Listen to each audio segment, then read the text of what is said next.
Friends, मैं श्रुति स्वागत करती हूँ आपके अपने यूट्यूब चैनल श्रुति क्लासेस पर। आज मैं आपको बताने वाली हूँ शब्द के भेद, वो भी एक ही दृष्टि में, जिसे आप सिर्फ एक वीडियो देखेंगे, पढ़ेंगे, समझेंगे और फिर कभी नहीं भूलेंगे। ठीक है, चलिए स्टार्ट करते हैं आज के टॉपिक से। चलिए फ्रेंड्स, देखते हैं शब्द भेद। शब्द के दो भेद होते हैं। कौन कौन से?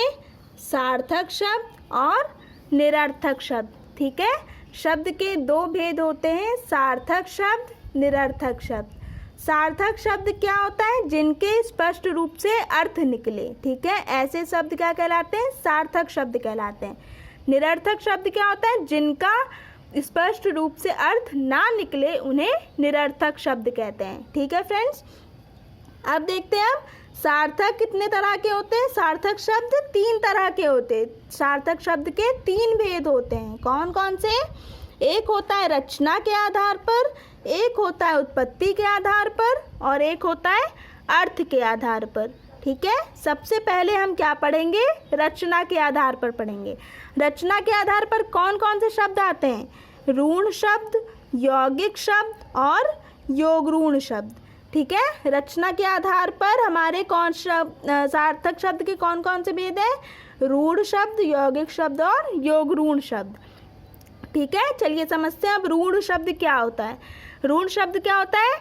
जो शब्द एक अर्थ विशेष या वस्तु विशेष के लिए प्रयुक्त हो या जो अपने मूल रूप में व्यवहार में लाए जाए, उसे ऋण शब्द कहते हैं। ठीक है, ऐसे शब्द जो अपने मूल रूप में व्यवहार में लाए जाते हैं, उन्हें ऋण शब्द कहते हैं। जैसे कि एग्जाम्पल हम क्या कह सकते हैं? कुर्सी, ठीक है, और फूल। जैसे हमारा है कुर्सी, फूल। ठीक है, ऐसे शब्द क्या है? जो अपने मूल रूप में व्यवहार में लाए जाते हैं, इनका कोई भी चेंज कुछ भी नहीं किया जाता है। ठीक है, ऐसे शब्द क्या होते हैं? ऋण शब्द होते हैं। अब आते हैं यौगिक शब्द। यौगिक शब्द क्या होता है? वे शब्द जो 2 या अधिक शब्दों के योग से बने हो, उन्हें यौगिक शब्द कहते हैं। ठीक है, ऐसे शब्द जो 2 शब्दों के योग से बने हो, उन्हें यौगिक शब्द कहते हैं। जैसे हिमालय, ठीक है, हिमालय कैसे? हिमालय हिम किससे बना है? हिम एक शब्द है, आलय एक शब्द है। ठीक है, हिम एक शब्द है, आलय एक शब्द है। दोनों को जब जोड़ दिया गया है तो क्या बन गया? हिमालय। ठीक है, जो 2 शब्दों के योग से बना हो, उनको क्या कहते हैं? यौगिक शब्द कहते हैं। ठीक है फ्रेंड्स, एक और एग्जांपल ले सकते हैं। प्रधानमंत्री, प्रधान प्लस मंत्री, 2 शब्दों के योग से बना है, प्रधान प्लस मंत्री। ऐसे शब्द क्या कहलाते हैं? यौगिक शब्द कहलाते हैं। ठीक है, अब जानते हैं योगऋण के बारे में। योगऋण शब्द क्या होता है? जो शब्द 2 शब्दों के मेल से तो बने हैं, परंतु किसी अन्य विशेष अर्थ का बोध कराते हैं। ठीक है, या फिर कह सकते हैं एक निश्चित अर्थ के लिए प्रयुक्त होते हैं, उन्हें योगऋण शब्द कहते हैं। ठीक है, जैसे कि हम क्या कह सकते हैं? चारपाई। चारपाई अगर हम कहेंगे तो इसका क्या अर्थ है? जिसके 4 पाए हैं। ठीक है, लेकिन इसका मतलब ये नहीं कि गाय हो गया, कुर्सी हो गया। ठीक है, चारपाई का अर्थ क्या है? खाट से है। ठीक है फ्रेंड्स, समझ में आ गया। अब चलते हैं हम लोग उत्पत्ति के आधार पर। उत्पत्ति के आधार पर कौन कौन से शब्द आते हैं? तत्सम शब्द, तद्भव शब्द, विदेशी शब्द, देशज विदेशज, संकर शब्द। ठीक है फ्रेंड्स, तत्सम, तद्भव, देशज, विदेशज और संकर शब्द। चलिए समझते हैं पहले तत्सम शब्द को। तत्सम शब्द क्या होता है? जो शब्द संस्कृत से ज्यों के त्यों ले लिए गए हैं, उन्हें तत्सम शब्द कहते हैं। जैसे एग्जाम्पल में हम क्या कह सकते हैं? भूमि। ठीक है, भूमि और नहीं, ये उसमें चला जाएगा प्रथम। भूमि और प्रथम, ये सब ऐसे शब्द हैं जो ज्यों के त्यों ले लिए गए हैं संस्कृत से, इसलिए इनको क्या कहते हैं? तत्सम शब्द कहते हैं। तद्भव शब्द क्या होता है? संस्कृत से आए शब्दों से उत्पन्न हुए शब्द तद्भव शब्द कहलाते हैं। ठीक है, जैसे काम, बंदर।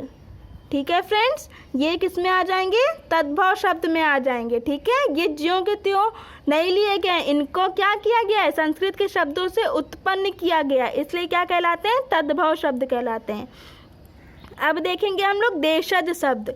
देशज शब्द क्या होता है? जो स्थानीय बोली या उपभाषाओं से आए हुए हैं। ठीक है, जैसे कि हम क्या कहेंगे?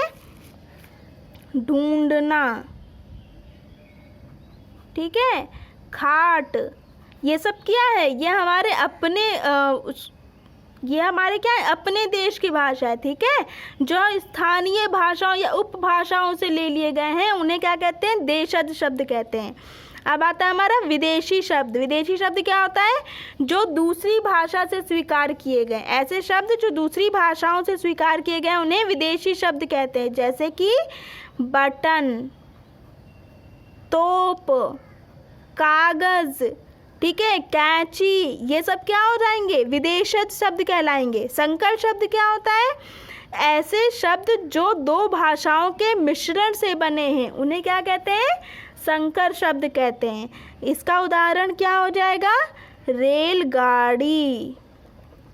ठीक है, रेल हमारा अंग्रेजी का शब्द है, गाड़ी हिंदी का शब्द है, दोनों को जोड़ दिया गया, रेलगाड़ी बन गया। ठीक है, लेकिन ये दो अलग अलग भाषाओं से लिए गए हैं, इसलिए इनको क्या कहते हैं? संकर शब्द कहते हैं। ठीक है फ्रेंड्स, अब आता है हमारा अर्थ के आधार पर। अर्थ के आधार पर हमारे कौन कौन से होते हैं? एकार्थी शब्द, अनेकार्थी शब्द, पर्यायवाची शब्द, विपरीतार्थी शब्द। ठीक है, एकार्थी शब्द क्या होता है? जिसके एक अर्थ होते हैं। अनेकार्थी जिसके अनेक अर्थ होते हैं। पर्यायवाची जिनके समान अर्थ होते हैं। विपरीतार्थी जिनके विपरीत अर्थ होते हैं। ठीक है, अब इनके उदाहरण देख लेते हैं हम लोग। एकार्थी शब्द का उदाहरण क्या हो जाएगा?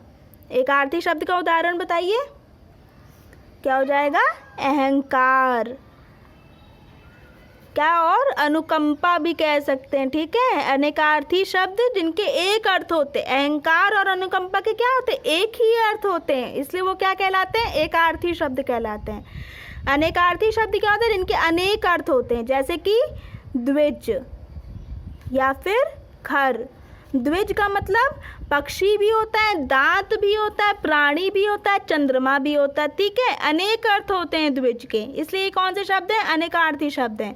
ऐसे ही खर के तिनका भी होता है, गधा भी होता है, दुष्ट भी होता है। ठीक है, इनके अनेक अर्थ होते हैं, इसलिए क्या कहलाते हैं? अनेकार्थी शब्द कहलाते हैं। अब आता है हमारा पर्यायवाची शब्द। पर्यायवाची शब्द क्या होता है? जिनके समान अर्थ होते हैं, जैसे पुत्री को बेटी भी कहते हैं। ठीक है, आत्मजा भी कहते हैं, सुता भी कहते हैं। ठीक है, इन सब का मतलब क्या है? पुत्री ही है। ठीक है, तो ये किस में आएंगे?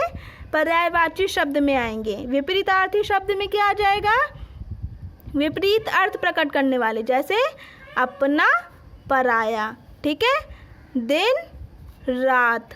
ठीक है, विपरीतार्थी शब्द में जैसे अपना, पराया हो गया, दिन, रात हो गया, ये क्या है? विपरीत अर्थ प्रकट करते हैं, इसलिए कौन से में आते हैं? विपरीतार्थी शब्द में आते हैं। ठीक है, सार्थक शब्द समझ में आ गया सबको? रचना के आधार पर 3 शब्द, ऋण शब्द, यौगिक शब्द, योग ऋण शब्द। उत्पत्ति के आधार पर तत्सम, तद्भव, देशज, विदेशज और संकर।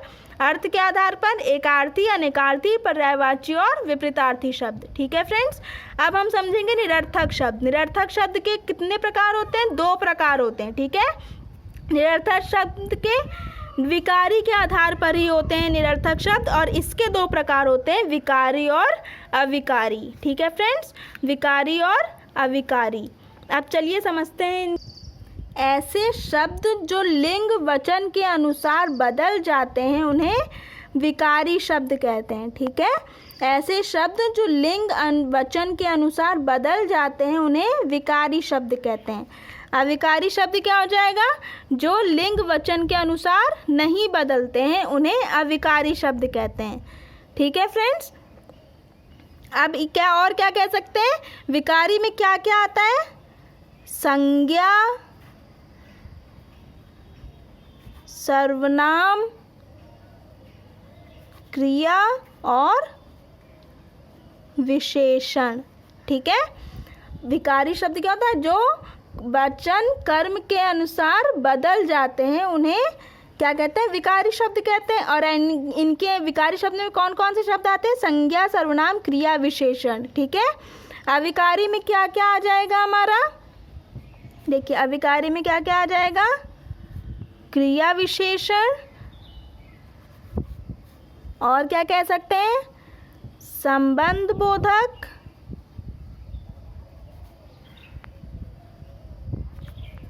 ठीक है, और क्या कह सकते हैं, चलिए ऊपर भी देख लेते हैं, समुच्चय बोधक और विस्मयादि बोधक। ठीक है फ्रेंड्स, विकारी के आधार पर कौन कौन से हैं, विकारी और अविकारी। ठीक है, विकारी में कौन कौन से शब्द आते हैं, संज्ञा, सर्वनाम, क्रिया, विशेषण। अविकारी में क्या क्या आते हैं, क्रिया विशेषण, संबंध बोधक, समुच्चय बोधक, विस्मयादि बोधक। ठीक है फ्रेंड्स, आप सबको समझ में आ गया होगा शब्दों के भेद के बारे में और उदाहरण के साथ। ठीक है फ्रेंड्स, अगर आप सबको वीडियो पसंद आया हो तो प्लीज़ लाइक करें, शेयर करें, सब्सक्राइब करें और अपने सुझाव ज़रूर लिख के भेजें। ठीक है friend, thank you friends, bye bye.